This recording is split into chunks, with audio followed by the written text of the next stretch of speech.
Hey everyone, my name is Carly, and today I wanted to bring you a book. I want to talk about these. The Trials of Apollo, I think the newest series by Rick Riordan. You've got The Hidden Oracle, which is the first one, and then The Dark Prophecy, which is the second one that just came out.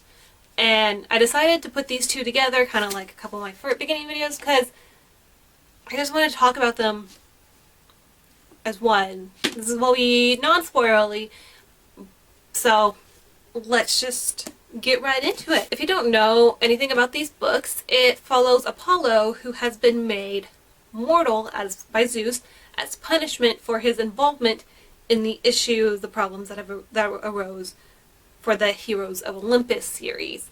And so Apollo has been made mortal, and we follow him and his trials to become a god again. I really like them. I think I gave them both like 4 out of 5 or 5 out of 5, but I really liked it. I don't know if I've mentioned before, but also I guess one of the newer ones is the Magnus Chase series, and I like them. I like the Magnus Chase series. I've read the first 2. I am planning on reading the 3rd one that will come out eventually, and I could probably see myself rereading them.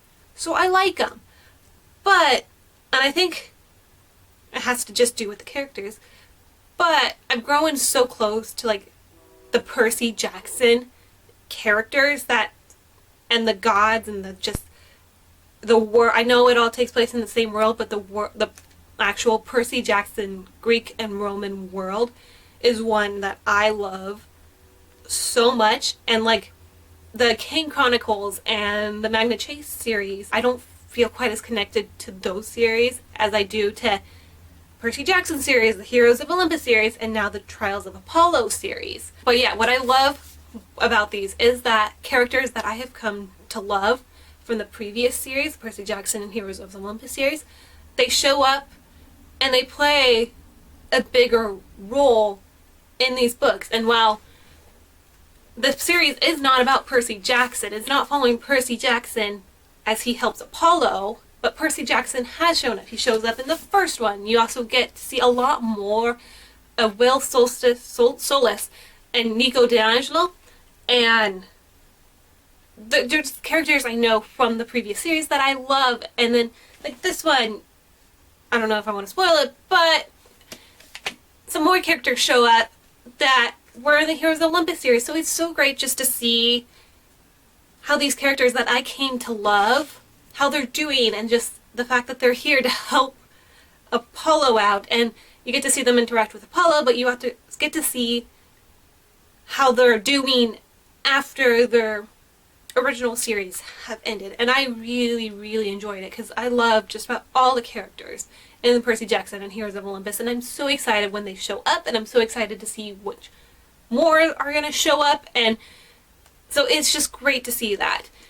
And on that character note, even the new characters that show up in these books, I love. I mean, you got Meg, who is like such a great mix between that 12-year-old bratty kid, but also being like, I guess, heroish kind of thing. And she's just great. Apollo, even though he has shown up before, you get to see kind of a different side of him because he's dealing with his mortalness, which kind of takes away from his well, he's still got his cockiness, but like you get to see him grow and kind of gain more of a conscience. And so he's become a character I really liked.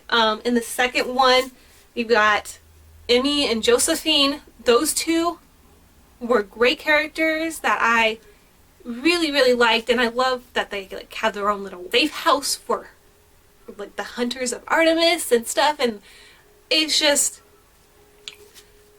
the characters in these are so great, and it's like, even though it's a different series, it still feels kind of like coming home, so to speak. But yeah, I love Apollo, how this making him mortal has made him kind of think about things through. He's not just some cocky, I'm better than everyone, which he still is. You still see that Apollo in these books, and it's always funny to see it because instead of being this great god, he's now this 16-year-old mortal kid, and it's him dealing with that.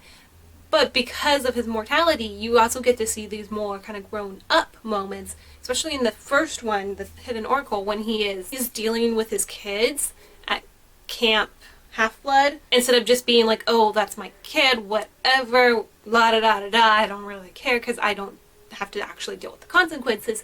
He actually kind of develops a more affection for them. Like, he doesn't want them to get hurt. He doesn't want them to get kidnapped. He doesn't want them to get killed. He actually becomes to care more about them.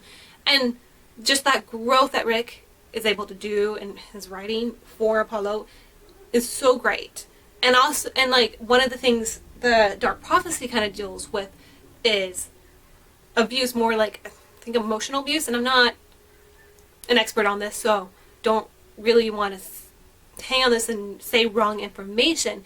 But what I enjoy is that Apollo is kind of able to recognize it as so and tries to help the character who is dealing with it come to terms with the kind of emotional abuse they have been put through basically their entire life. And so just these mature moments from Apollo coming into this leadership role he should have as a god is so great to read and see. And I've mentioned Meg before, his 12-year-old companion girl. She's so adorable.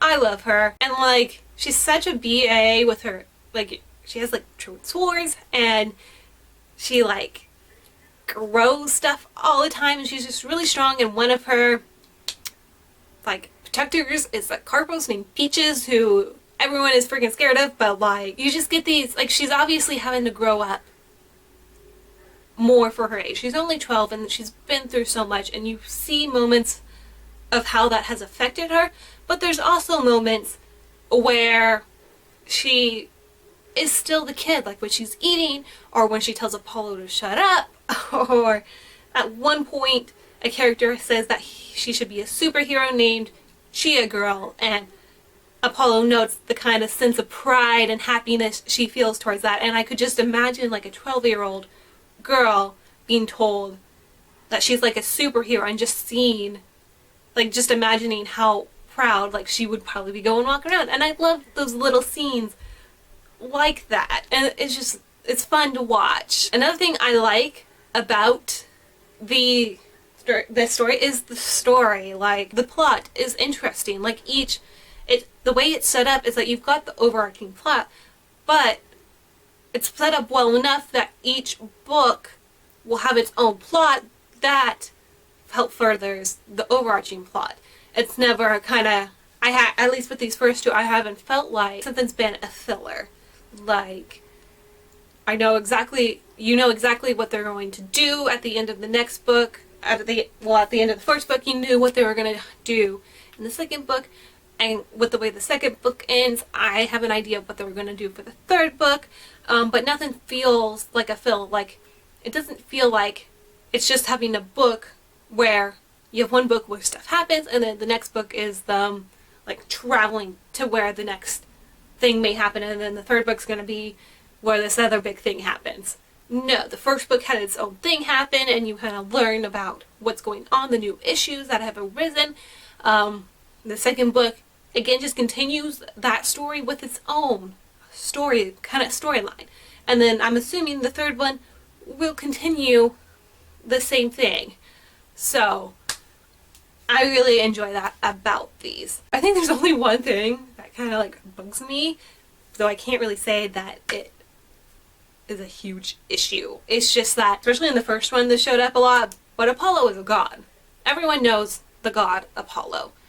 He may not be as well liked, but he is still a god. Yet, as this mortal thing, I find it kind of strange that instead of everyone kind of being like, oh, is the great god Apollo, even if they don't like him, they kind of just see this kid, which is what he's been made to be. But I guess I just find it odd that he ends up being treated the same as all the other kids, despite the fact that he is not like all of the other kids. Does that make sense? It's just a little thing that kind of like, especially in the first book, I was like, that's kind of weird that you're just completely dismissing the god Apollo, even despite the fact that he is still technically the god Apollo, even though he has not been. He is not in his godly form at the moment. But like, that's just not like a huge issue. That's just one little thing that I was noticing, and I was like, that seems a little odd, but whatever. But yeah, the Trials of Apollo really, I feel like is like Rick Riordan at his best. I can't think of anything that I really truly do not like about these. Like, I've been excited to read them. I like want to read them. I love the characters. I love the writing. I love the storyline. I love the mix of old characters and new characters. I feel it's kind of like coming home, how the Heroes of Olympus series did, and how I feel when I reread the Percy Jackson series. Like, I love it, and I cannot wait for more. And like, just the Greek and Roman world is just definitely my favorite of the Rick Riordan books. If you are a fan of Percy Jackson and you have read Heroes of Olympus and you liked those two, I definitely just suggest checking out the Trials of Apollo series. I love it. I feel like it's such a great continuation of that world while still being its own thing. I very much highly enjoy it, and I very much highly recommend it, especially if you're already a fan of Rick Riordan stuff. Then you kind of know already what you're getting into, and that you would probably like it. Have any of you guys read it? Because I would love to know, especially if you liked it. Well, I'd love to know what you thought of it. Just as you know, I really liked it. It was perfect. I read one after another, and it was just the way I wanted to read them, and I loved it. So, yeah. That's it for today, and I will see you guys soon with another video.